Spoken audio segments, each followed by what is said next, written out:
வணக்கம் மக்களே. களத்தின் ஒளியின் மூலமாக உங்களோட குரலாகிய நான் அருண்குமார் உங்களை சந்திப்பதில் மிக்க மிக்க மகிழ்ச்சி. ஜென்ஜி கிட்ஸ் அப்படின்னாலே நம்மளுக்கு பொறுப்பில்லாதவங்க, சோஷியல் மீடியாக்குள்ளேயே மூழ்கி இருக்கவங்க, அந்தளவுக்கு அரசியல் கருத்துக்கள் இல்லாதவங்க, அரசியல் போராட்ட களத்துக்கு பெருசாக வரமாட்டாங்க அப்படின்ற கருத்துக்கள் தானே பெரிய அளவில் இருந்தது. ஆனால் நேபாளில் அவங்களின் உரிமை முடக்கப்பட்டப்போ, அவங்களோட right to expression, right to speech முடக்கப்பட்டப்ப அந்த ஜென்சி மக்கள் கொதித்தெழுந்து அந்த அரசருக்கு எதிராக பெரிய அளவில் போராட்டங்களை நடத்தி அந்த அரசை தன் வழிக்கு கொண்டு வந்தாங்க. ஆனால் அப்படி செய்யும் பொழுது கிட்டத்தட்ட ஒரு 22 இளைஞர்கள் இறந்து போயிட்டாங்க. அப்படி அந்த இறந்ததில் 19 பேர் ஒரு காட்மண்டுவில் நேபாளின் தலைநகரான காட்மண்டுவில் இறந்துருக்காங்க. ஸோ இதை மாதிரி போராட்டங்கள் நடக்கும்போது அரசு தன்னுடைய அதிகாரத்தை கட்டெழுத்து விடும்போது இது மாதிரி நடந்துருச்சு. ஆனால் இந்த போராட்டம் ஒரு வெற்றி போராட்டமாக மாறி இருக்கு. இப்போ போராட்டங்களில் நிறைய தேவையான விஷயங்கள், தேவையில்லாத விஷயங்கள் நடந்திருக்கு. அந்த விஷயத்தை பற்றி மொத்தமாக இன்னைக்கு இந்த வீடியோவில் ஆராய்வோம். வாங்க வீடியோக்குள்ளே போகலாம்.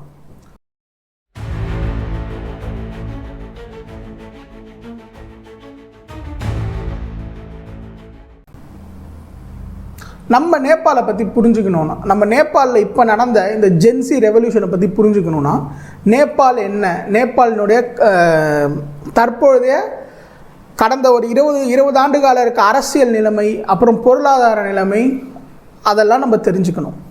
ஸோ நேபாள்ன்றது பார்த்திங்கன்னா இந்தியாவினுடைய ஒரு தோழமை நாடு. இந்த தோழமை நாடு பார்த்திங்கன்னா கிட்டத்தட்ட 1,47,000 சதுர கிலோமீட்டர் பரப்பளவை கொண்ட ஒரு நாடு. தமிழ்நாடு பார்த்திங்கன்னா 1,30,000 சதுர கிலோமீட்டர் பரப்பளவாக கொண்டது. கிட்டத்தட்ட ஒன்று தான். ஆனால் பாப்புலேஷன் பார்த்திங்கன்னா 3 கோடி, கிட்டத்தட்ட ஒரு 3 கோடி அளவிலான மக்கள் தொகையை கொண்ட நாடு நேபாள். இந்த நாட்டில் பார்த்திங்கன்னா சமீபமாக தான் முழு ஜனநாயகமாக மாறினாங்க. கடந்த காலங்கள் 1990களில் இன்னும் 90லேருந்தே பெரிய அளவில் ஜனநாயகம் இருந்தாலும் அங்கே அந்த டைமில் பார்த்திங்கன்னா மன்னராட்சிக்கு தான் ஒரு உச்சவரம்பு அதிகாரம் இருந்தது. ஆனால் 1990லேருந்து 2008 வரைக்கும் பெரிய அளவில் ஏன்னா போராட்டம் நடத்துறது நேபாளுக்கு புதுசு இல்லை. அந்த மக்கள் 1923 சுதந்திரம் பெற்றிருந்தாலும் அதற்கப்புறம் பல போராட்டங்கள், நிறைய விஷயங்கள் பண்ணி தான் இன்றைக்கி ஜனநாயகம் அப்படின்ற முழு ஜனநாயகம் அப்படிங்கிற ஒரு இடத்துக்கு கொண்டு வந்திருக்காங்க இன்றைக்கி நேபாளில். அப்படி இருக்கும்பொழுது 2008லேருந்து எல்லாமே சரியாயிடுச்சா நேபாளில் அப்படின்னு கேட்டால் அதுவும் இல்லை. 2008 என்ன தான் ஆட்சி ஜனநாயகம் என்ற முறையில் தான் ஆட்சி நடக்கணும், மன்னராட்சி, மன்னருக்கு இருக்க அதிகாரமெல்லாம் எடுத்துட்டாங்க. அப்படி இருக்கும்பொழுதும் அங்கே பார்த்திங்கன்னா பெரிய அளவில் இருக்க 2 கட்சிங்கன்னா கம்யூனிஸ்ட் அண்ட் காங்கிரஸ், இதுதான் 2 பெரிய கட்சிகள் அங்கே. அப்படி இருக்கும் கட்டத்தில் 2008லேருந்து 2024 என்ன நடந்தது இவ்வளோ பெரிய புரட்சி வெடிக்குன்னா, முதலாவது அதுக்கு பொருளாதாரத்தை நம்ம பார்க்கணும். ஏன்னா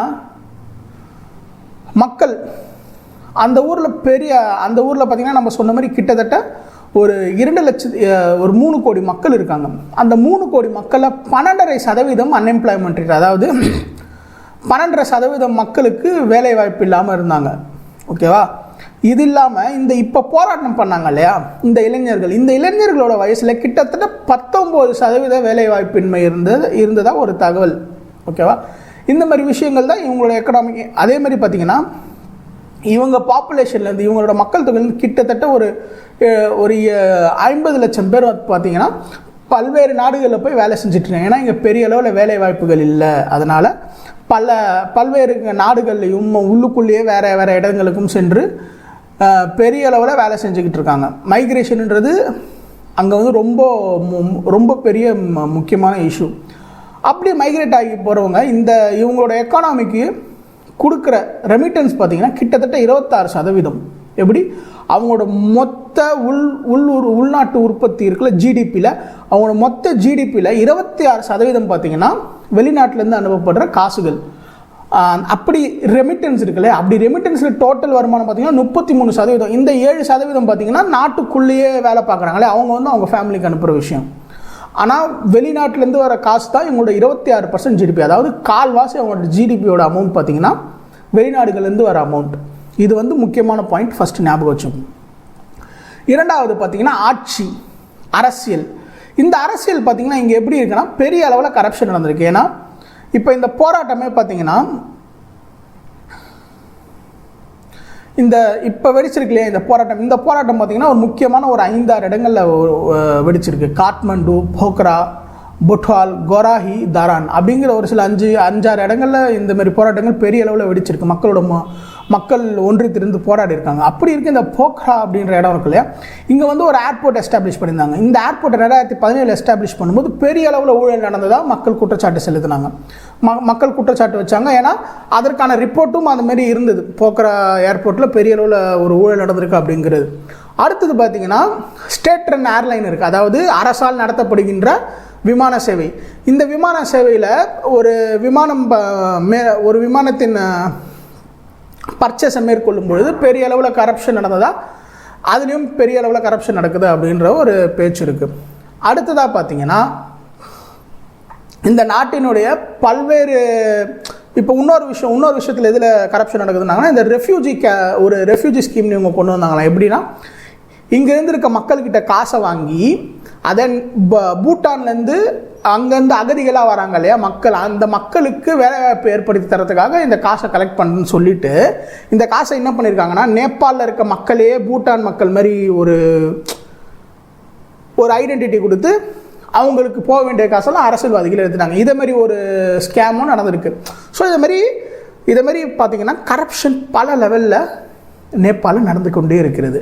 இப்படி நடந்து கொண்டு இருக்கும்போது மக்களும் எவ்வளோ தான் தாங்குவாங்க இல்லையா, அவங்க ஒரு கட்டத்தில் வெடிச்செழுந்து என்ன பண்ணுறாங்கன்னா, சோஷியல் மீடியா, அதாவது இப்போ நம்ம இந்த பாப்புலேஷனை பார்த்தோம், இப்போ டெமோகிராஃபி பார்ப்போம். இந்த நேபாளோட டெமோகிராஃபியில் பார்த்தீங்கன்னா கிட்டத்தட்ட 90% ஏரியாவுக்கு ஆர் பீப்புளுக்கு இன்டர்நெட் ஆக்சஸ் இருக்குது.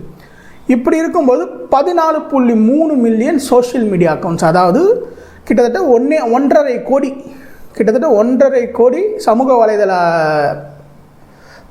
அக்கௌண்ட் வந்து பார்த்திங்கன்னா நேபாளில் இருக்குது. சப்போஸ் இது எல்லாம் ஒன்று ஒரிஜினல் அக்கௌண்ட்டுன்னு பட்ச கிட்டத்தட்ட 50% ஆஃப் நேபாள் பாப்புலேஷன் வந்து சோஷியல் மீடியாவில் இருக்காங்க. இப்படி இருக்கும்பொழுது 19-20% வேலையின்மை இந்த குரூப் கிட்ட, சோஷியல் மீடியாவை ஆக்டிவாக யூஸ் பண்ணுற கிட்ட இருக்கும்பொழுது இவங்க இந்த சோஷியல் மீடியாவை ஒரு வெப்பனாக யூஸ் பண்ணி ஆன்டி கரப்ஷன், அதாவது கரப்ஷன் நடக்கிறதுக்கு எதிராக குரலை வந்து இந்த பல சமூக வலைதளங்களில் பகிர்றாங்க. அப்படி எதுனா ரெடிட்டில் பகிர்றாங்க, ட்விட்டரில் பகிர்றாங்க, அப்புறம் வந்து பார்த்திங்கன்னா யூடியூப், ஃபேஸ்புக், இது மாதிரி எல்லா இடங்கள்லையும் பகிர்றாங்க. ஸோ இப்படி வந்து நிறைய விஷயம் போயிட்டுருக்கு. அரசுக்கு எதிராக பெரிய அளவு அதிருப்தி இருக்குது. ஏன்னா ஜென்ஜிக்கு இல்லை ஒரு யங்ஸ்டர்ஸுக்குமே வந்து பார்த்திங்கன்னா ஒரு ஆன்டி எஸ்டாப்ளிஷ்மெண்ட் மைண்ட் செட் இருக்கும். ஓகேவா? ஸோ அது இன்னும் வந்து அந்த ஏஜோட சேர்ந்து பெரிய அளவில் ட்ரால்லாம் செய்யப்பட்டாங்க. அடுத்த விஷயம் பார்த்திங்கன்னா இந்த நெப்போ பேபி மூமெண்ட்.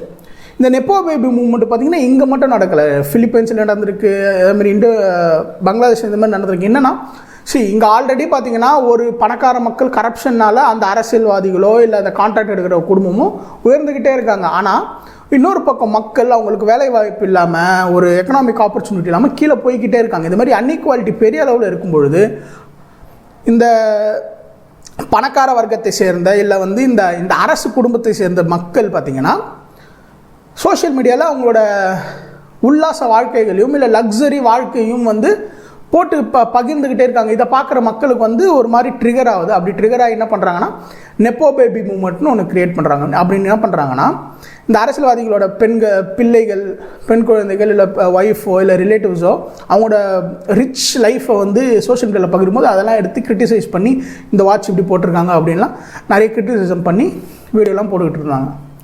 ஓகேவா? இதுதான் சமூக வலைதளங்களை பேன் பண்ணுறதுக்கான முதல் கட்டமாக இருந்தது. ஓகேவா? இது வந்து இப்போ வரைக்கும் நம்ம பார்த்திங்கன்னா நேபாளோட political situation, economic situation and demography இவங்கெல்லாம் எப்படி இருந்தாங்கன்னு பார்த்தோம். அடுத்ததாக நம்ம என்ன பண்ண போகிறோன்னா, இந்த சோஷியல் மீடியா பேனோட தொடக்க புள்ளி எது அப்படின்னு பார்க்குறோம். இப்போ ஆல்ரெடி நம்ம பார்த்தோம், மக்கள் வந்து இது மாதிரி அவங்களோட அதிருப்திகளை சமூக வலைதளங்களில் பகிர்றாங்க. அப்படி பகிரும்பொழுது ஒரு ministry of information and communication technology நேபாளில் என்ன பண்ணுறாங்கன்னா, இந்த சமூக வலைதளங்களுக்கெல்லாம் ஒரு ஆர்டர் பிறப்பிக்கிறாங்க. என்னென்னா, இதுமாரி நீங்கள் உங்களோட சமூக வலைதளங்களை எங்ககிட்ட ரெஜிஸ்டர் பண்ணணும். அப்படி ரெஜிஸ்டர் பண்ணிவிட்டு நாங்கள் அதை பெரிய அளவில் கண்ட்ரோல் பண்ணுவோன்ற மாதிரிலாம் ஒரு சில ரெகுலேஷன்ஸ் போட்டிருக்காங்க. அதை வந்து சைனாவை சேர்ந்த டிக்டாக்கும் மற்ற சில அந்த வைபர், வீசாட் அது மாதிரி விஷயங்களும் ஒத்துக்கிட்டாங்க. ஏன்னா 2003 பார்த்தீங்கன்னா இந்த ஓலி இருக்கார்ல, ஆர்பி ஓலி சர்மா, இவர் வரத்துக்கு முன்னாடி பார்த்தீங்கன்னா தஹால் அப்படின்ற ஒரு பிரைம் மினிஸ்டர் இருந்தார். அவர் என்ன பண்ணிட்டாருன்னா டிக்டாக்கை பேன் பண்ணிட்டாங்க, ஏன்னா அது வந்து ஆன்டி நேஷனல் சென்டிமெண்ட் நிறைய உருவாக்குது அப்படின்ட்டு. ஆனால் இவர் இந்த ஓலி சர்மா வந்து இவங்க வந்து கம்யூனிஸ்ட். இவங்க வரும்பொழுது பார்த்தீங்கன்னா அந்த பேனெல்லாம் நீக்கிட்டு இவங்க வந்து இந்த டிக்டாக்கும் நாங்கள் உங்ககிட்ட ரெஜிஸ்டர் பண்ணுறோம்லாம் ஒத்துக்கிட்டு உள்ளே வந்துட்டாங்க. அதனால் இவங்கள பேன் பண்ணல. மற்ற 26 ஆப்ஸ் கிட்டத்தட்ட ஃபேஸ்புக்கு, இன்ஸ்டாகிராம் அந்த மாதிரி பல விஷயங்களை பேன் பண்ணிட்டாங்க. அப்படி பேன் பண்ணுறதுக்கான சூழ்நிலை வந்தது. ஏன்னா சுப்ரீம் கோர்ட் 2024 செப்டம்பர் 29 என்ன பண்ணாங்கன்னா, இதுமாரி நீங்கள் மினிஸ்ட்ரிக்கில் ரெஜிஸ்டர் பண்ணலாம், நீங்கள் எல்லாம் உங்கள் ஆப்ஸ் எல்லாம் பேன் பண்ணிவிடுவோன்ற ஆர்டர் போட்டாங்க. அதை இந்த 2025 ஆகஸ்ட் மாதம் 28 வந்து இம்ப்ளிமெண்ட் பண்ணணும் அப்படிங்கிற மாதிரி கோர்ட் சொன்னாங்க. அதே போல் செப்டம்பர் 24 இம்ப்ளிமெண்ட் பண்ண ஆரம்பித்தாங்க. ஒரு கொஞ்ச நாள் வந்து அங்கே சமூக வலைதளங்கள் யூஸ் பண்ண முடியாமல் இருந்தது. அப்போ என்ன பண்ணாங்கன்னா, நேபாளில் இருக்க ஒரு கூட்டணினா ஒரு ஸ்டூடெண்ட் அமைப்பு என்ன பண்ணுறாங்கன்னா, ஒரு மாணவர் அமைப்பு என்ன பண்ணுறாங்கன்னா, இதுமாரி நாங்கள் வந்து ப்ரொட்டஸ்ட் பண்ண போகிறோம், நம்ம பெரிய அளவில் திரளுவோம், 8ஆம் வந்து பெரிய அளவில் திறந்து போராட்டம் பண்ணுவோம் அப்படின்றது ஒரு அறிக்கை விடுறாங்க. செப்டம்பர் 7ஆம் நைட்டெல்லாம் டோட்டல் பிளாக் அவுட். ஓகேவா? ஃபேஸ்புக், மெட்டா ஆப்ஸாக இருக்கட்டும், ட்விட்டராக இருக்கட்டும், எல்லாமே டோட்டலி பேண்டு. ஸோ இது ஏன் இவங்களுக்கு முக்கியமாக இருக்குன்னு நான் ஒரு விஷயம் சொல்கிறேன். இது வெறும் சோஷியல் மீடியா பேன் தானான்னு பார்த்தீங்கன்னா கிடையாது. நம்ம ஆல்ரெடி கரெக்ஷன் பேசியிருந்தோம், கரப்ஷனு இது எல்லாமே ஒரு காரணம். ஆனால் இந்த சோஷியல் மீடியா ஏன் இமிடியேட் காசு ஆச்சு அப்படிங்கிறது பார்த்தீங்கன்னா, முதல்ல நான் சொன்னேன் இல்லையா, கிட்டத்தட்ட ஒரு 70 லட்சம் பேர் அவங்களோட குடும்பத்தை விட்டுட்டு கிட்டத்தட்ட ஒரு மினிமம் ஒரு 70 லட்சம் பேர் மைக்ரேட் ஆகுறாங்க. அதில் கிட்டத்தட்ட ஒரு 40 லட்சம் பேராச்சும் வெளிநாடுகளில் வெளியூர்களில் வேலை செய்கிறாங்க. அப்படி வெளியூர்களில் வேலை செய்யும்போது இந்த பர்டிகுலர் பாப்புலேஷன் ஆஃப் பீப்புள் இருக்காங்களா, அவங்க வந்து அவங்க அப்பாக்கள் கூடயோ அவங்க அண்ணன்கள் கூடயோ பேசுறதுக்கு ஒரே வழி பார்த்தீங்கன்னா இந்த சோஷியல் மீடியா ஆப்ஸ் தான். அப்படி இருக்கும் இந்த ஆப்ஸை கட் பண்ணும்போது பெரிய அளவில் ஃபஸ்ட் எரப்ஷன் வருது. இரண்டாவது காரணம் பார்த்தீங்கன்னா, ஃபேஸ்புக் மார்க்கெட் பிளேஸ் இருக்கு இல்லையா, ஃபேஸ்புக் மார்க்கெட் பிளேஸை வச்சு இங்கே இருக்க நிறைய மக்கள் வந்து அவங்களோட இன்கம்மை வந்து அது வழியாக பார்த்துக்கிட்டு இருந்தாங்க. அப்போ அது ஒரு சோர்ஸும் ஃபேஸ்புக்காக இருக்கட்டும், இன்ஸ்டாகிராமாக இருக்கட்டும், அந்த வலைதளங்கள்லாம் மார்க்கெட்டிங் ஸ்பேஸாகவும் யூஸ் பண்ணாங்க இல்லையா. அதுலேருந்து வர பிஸ்னஸ் ஆப்பர்ச்சுனிட்டிஸ்லாம் குறையும்போது இவங்களுக்கு ஒரு பக்கம் வந்து அது ஒரு டபுள் வேமி ஆகிடுச்சு. சோஷியல் மீடியா ரைட் டு அந்த ஃப்ரீடம் ஆஃப் எக்ஸ்பிரஷன் போயிடுச்சு, அவங்களோட ரைட் அந்த communication with the family people போயிடுச்சு, இவங்களோட ஒரு பீப்புளுக்கு அவங்களோட எக்கனாமிக் ரிட்டர்ன்ஸ் கம்மியாயிடுச்சு. இப்படி இருக்கும்போது இதெல்லாம் சேர்ந்து தான் வெடிக்குது. அப்படி வெடிச்சு என்ன நடக்குதுன்னு பார்த்தீங்கன்னா, அவங்க ஸ்டூடெண்ட்ஸ் வந்து டெமான்ஸ்ட்ரேஷன் போகிறாங்க. நான் ஒரு 5 பிளேஸ் சொன்னேன் இல்லையா, போக்ரா, அப்புறம் வந்து காட்மண்டு. அந்த காட்மண்டுவில் தான் இவங்களோட பார்லிமெண்ட் இருக்கும். ஸோ அதை நோக்கி இவங்க பேரணி போய்கிட்டே இருக்காங்க. அப்படி போகும்போது இவங்க நிறைய நல்ல கோஷங்கள் இட்டுக்கிட்டும், நம்ம ஜல்லிக்கட்டு ஞாபகம் இருக்கா, நம்ம ஒரு இடத்துல தான் உட்காந்துருந்தாலும் நம்ம பெரிய அளவில் உற்சாகமாக, ஏன்னா அந்த ஒரு கூட்டம் இளைஞர் கூட்டம் இல்லையா, பெரிய அளவில் உற்சாகத்தோட நல்ல ஸ்லோகன்ஸ் எல்லாம் சொல்லி அது மாதிரி அவங்களும் பண்ணியிருக்காங்க. ஒரு சில இடத்துல வைலன்ஸும் அவங்க ஸ்டார்ட் பண்ணியிருக்காங்க. அதாவது ஒரு சில ஃபினான்ஸ் மினிஸ்டரை போயிட்டு அடிச்சிருக்காங்க, தள்ளி விட்டுருக்காங்க. அது மாதிரி ஆர்பிஐ அவங்களோட கவர்னர் இருக்காங்களா, சென்ட்ரல் பேங்கோட கவர்னர்லாம் தாக்கப்பட்டிருக்காரு. அப்படி போய்கிட்டு இருக்கும்போது என்ன ஆகுதுன்னா, அரசு வந்து என்ன பண்ணுறாங்கன்னா, அவங்கக்கிட்ட இருக்க ஆர்மியை மக்களின் மீது தாக்குதல் நடத்த விடுறாங்க. அவங்க ரப்பர் புல்லட்ஸ் தான் நாங்கள் பயன்படுத்த சொன்னோம் அப்படின்ற மாதிரி சொல்கிறாங்க. ஆனால் கிட்டத்தட்ட அந்த நடந்த தாக்குதலில் பல இடங்களில் பார்த்தீங்கன்னா மொத்தமாக 22 பேர் உயிரிழந்திருக்காங்க. அதில் 17 பேர் காட்மண்டு அந்த இடத்துல வந்து உயிரிழந்திருக்காங்க. ஏன்னா அங்கே தான் பெரிய அளவில் மக்கள் திரண்டிருந்தாங்க. இப்படி நடக்கும் பொழுது பெரிய அளவில் ப்ரெஷர் இதெல்லாம் நடந்த உடனே அவங்க தார்மீக ரீதியாக என்ன பண்ணிட்டாங்கன்னா, அன்றைக்கி செப்டம்பர் 8ஆம் நைட்டு, அதாவது நள்ளிரவில் பார்த்திங்கன்னா அந்த பேனெல்லாம் எடுத்துட்டாங்க. அடுத்த நாளே பார்த்திங்கன்னா இந்த ஓலி சர்மா ரிசைன் பண்ணிட்டார், ஹோம் மினிஸ்டர் ரிசைன் பண்ணிட்டார். ஏன்னா தார்மீக பொறுப்பு அவங்க எடுத்துக்கணும். 22 பேரோட உயிரிழப்பு இல்லையா, அந்த தார்மீக பொறுப்பெடுத்து உயிரிழந்துட்டு இது பண்ணிட்டாங்க. இந்த கேபி ஓலி சர்மா அவர் எங்கே போனாருன்னு தெரில. அப்புறம் பார்த்திங்கன்னா சமீபமாக அவங்க விட்ட ஒரு அறிக்கையில் பார்த்திங்கன்னா அவங்க அங்கே நேபாளிலே உள்ளுக்குள்ளே இருக்க ஒரு ஆர்மி பேஸில் தங்கியிருக்கிறதா தகவல் வருது. ஆனால் 9ஆம் தேதி ஏன் இவ்வளோ கலவரம் ஆகுது பார்த்தீங்கன்னா, 8ஆம் தேதி இதெல்லாம் பண்ணினாலுமே 9ஆம் தேதி பெரிய கலவரம். ஏன்னா அவங்க 19 பேர் இழந்திருக்காங்க. அப்படின்னும் போது பார்லிமெண்ட்டுக்கு தீ வச்சுட்டாங்க. அந்த நிறைய ஃபார்மர் பிரைம் மினிஸ்டரோட ஒய்ஃப் அவங்களாம் இந்த தீ வச்சதில் இறந்துட்டாங்க. இதேமாதிரி பல வன்முறை சம்பவங்கள் நடந்தது. இந்த வன்முறை சம்பவங்கள் நம்ம எப்பவுமே ஆதரிக்கிறதில்ல. அது அரசு பண்ணாலும் சரி, புரட்சி பண்ணுற மாணவர்கள் பண்ணாலும் சரி, இந்த வன்முறையை கையில் எடுப்பது தப்பு. என்றைக்குமே வந்து பார்த்திங்கன்னா அமைதியான முறையில் போராடி அதன் மூலம் வர வெற்றியை நிரந்தர வெற்றி, உண்மையான வெற்றின்னு நாங்கள் நம்புகிறோம். அதை நான் இங்கே இந்த இடத்துல பதிவு பண்ணுறேன். இதன் பிறகு பார்த்திங்கன்னா இப்போ என்ன சிச்சுவேஷன்னா, இன்டரிம் பிரைம் மினிஸ்டர், அதாவது ஆட்சி இதுவும் ஆகக்கூடாது இல்லையா, அதனால் இன்டரிம் பிரைம் மினிஸ்டர் அங்கே இருக்க சீஃப் ஜஸ்டிஸ் ஜட்ஜ் அங்கே பார்த்தீங்கன்னா சுஷிலா கார்கே அப்படின்றவங்க ஃபர்ஸ்ட் இப்போ இன்டரிம் பிரைம் மினிஸ்டராக எடுக்கிறாங்க. ஸோ இந்த யங்ஸ்டர்ஸ்க்கு மத்தியில் பார்த்தீங்கன்னா இந்த கவர்மெண்ட்டுக்கும் யங்ஸ்டர்ஸ்க்கும் நடுவில் பாலமாக இருக்கிறது பார்த்தீங்கன்னா காட்மண்டு மேயர் பாலேந்திர ஷா. இவர் யாருன்னு பார்த்தீங்கன்னா, இவர் கர்நாடகாவில் ஒரு காலேஜில் படித்தார், இன்ஜினியரிங் படித்தார். அப்புறம் வந்து பார்த்தீங்கன்னா அவர் வந்து வேறு ஒரு மாஸ்டர்ஸும் பண்ணி அங்கே இஸ் எ ரேப்பர். அவர் வந்து ஒரு சொல்லிசை கலைஞர். அவர் வந்து அங்கே சமூக வலைதளங்களில் பெரிய அளவில் இந்த ஜென்சின் மத்தியில் பெரிய அளவில் பிரபலம் வாய்ந்தவர். இவரும் வந்து பார்த்திங்கன்னா இந்த ஆன்டி எஸ்டாப்ளிஷ்மெண்ட், இந்த கரப்ஷனுக்கு எதிராக பல குரல்கள் இட்டிருக்காரு. ஆனால் இவர் பார்த்திங்கன்னா இந்தியாவுக்கு எதிராக பல வேலைகளை பண்ண, இன்னும் இந்தியாவில் படிச்சுட்டு போனாலும் இந்திய ஃபிலிம்ஸ் அங்கே பேன் பண்ணுறது, இந்தியாவோட பிளான்ஸுக்கு எதிராக பல கிரிட்டிசிசம்ஸ்லாம் இவர் வச்சுருக்காரு. இவர் வந்து பார்த்திங்கன்னா ஒரு இண்டிவிஜுவலாக நின்று ஜெயிச்ச மேயர். ஏன்னா இவர் சோஷியல் மீடியாவில் பெரிய பாப்புலாரிட்டி இருக்குது. அதுதான் அங்கே நேபாளில் சோஷியல் மீடியாவோட பவர். ஒரு சோஷியல் மீடியாவில் பிரபலம் ஒரு ரேப்பர் ஸ்வேட்சா நின்று காட்மண்டு, அதாவது தலைநகர், நேபாளின் தலைநகரின் மேயராக இருக்கார். அந்த அளவுக்கு இன்ஃப்ளூயன்ஸ் சோஷியல் மீடியா. ஸோ இதனால தான் அந்த பேன்ன்றது பெரிய அளவில் ரிஃப்ளெக்ட் ஆகிருக்கு. அதே மாதிரி இந்த போராட்டன்றது சமூக வலைதள முடக்கினதுக்கு மட்டும் காரணம் இல்லை. கரப்ஷன், அந்த நெப்போட்டிசம், இது மாதிரி விஷயங்கள்லாம் தான் காரணமாக, இது மாதிரி விஷயங்களும் காரணம், இதுவும் அகலணும் அப்படிங்கிறது தான் போராட்ட காலத்தில் நேபாளை சேர்ந்த அந்த ஸ்டூடெண்ட்ஸ் ஆர் ஜென்சி கிட்ஸ் வந்து இதுவாக வச்சாங்க. இதுதான் இப்போதைக்கு நடந்திருக்கு இது வரைக்கும். ஸோ நம்ம அதுக்குள்ளே நம்ம என்ன பண்ணோம்னா, நம்ம அங்கே இருக்க இந்தியர்களையும், அங்கே கிட்டத்தட்ட ஒரு நிறைய நார்த் ஆந்திராவிலேருந்து நிறைய மக்கள் அங்கே டூரிசம் இருக்காங்க, அவங்களெலாம் சேஃபாக கொண்டு வந்துட்டோம். அது மட்டும் இல்லாமல் பார்டரில் டென்ஷன் இருக்கும், அதனால் அங்கே இருக்கவங்க பெரிய அளவில் மூவ்மெண்ட் பண்ண வேணாம் அப்படின்னு நம்மளோட பிரைம் மினிஸ்டர்லாம் இன்ஸ்ட்ரக்ஷன்லாம் கொடுத்துருந்தாங்க. இதுதான் அங்கே நடந்திருக்கு. இதுலேருந்து நம்ம என்ன படிப்பினை எடுத்துக்கணும்னா, எந்த ஒரு இடத்துல கரப்ஷன் இருக்கோ அந்த கரப்ஷனால் பெரிய அளவில் மக்களுக்கு பாதிப்பு ஏற்படும். எந்த அளவில் பாதிப்பு ஏற்படும்னா, மக்களுக்கு வந்து வருமானம் இருக்காது, வேலையின்மை இருக்கும். இந்த வேலையின்மை இருக்கும்போது பார்த்திங்கன்னா மக்கள் தங்களோட கருத்துக்களை வெளிப்படையாக வைப்பாங்க. இந்த கருத்துக்கள் வெளிப்படையாக வைக்கும்போது ரொம்ப ஹார்ஷாக இருக்கும். அப்படி ஹார்ஷாக வர கருத்துக்கள் அரசு எப்படி டேக்கிள் பண்ணுறாங்கன்றதை பொறுத்து தான் அந்த நாட்டில் மாற்றம் வருதா, புரட்சி வருதா, இல்லை அந்த நாடு ஜனநாயகத்திலேருந்து தவறி போக போகுதா அப்படிங்கிறது தெரியும். இதுதான் நம்ம நேபாளிலேருந்து கற்றுக்கிட்டது. ஸோ இது வரைக்கும் நம்ம நேபாள் இஷ்யூ பற்றி நல்லா டீட்டெயில்டாக பார்த்துருப்போம்னு நினைக்கிறேன். அவங்களோட டெமோகிராஃபி என்ன, அவங்களோட ஜாகிரஃபி, எக்கனாமி, இதெல்லாமே பார்த்துட்டு இதனால் ஏன் இந்த போராட்டம் முக்கியம் அப்படிங்கிறத நம்ம இதில் பார்த்துருப்போம். ஸோ இது போல் தகவல் மிக்க இன்னும் பல வீடியோக்கள் பார்க்கணுன்னா இந்த சேனலை சப்ஸ்கிரைப் பண்ணிக்கோங்க. இந்த வீடியோ முக்கியமாக உங்களுக்கு பிடிச்சிருந்ததுன்னா கண்டிப்பாக லைக் பண்ணுங்கள், உங்களோட கருத்துக்களை கமெண்ட் பண்ணுங்கள்.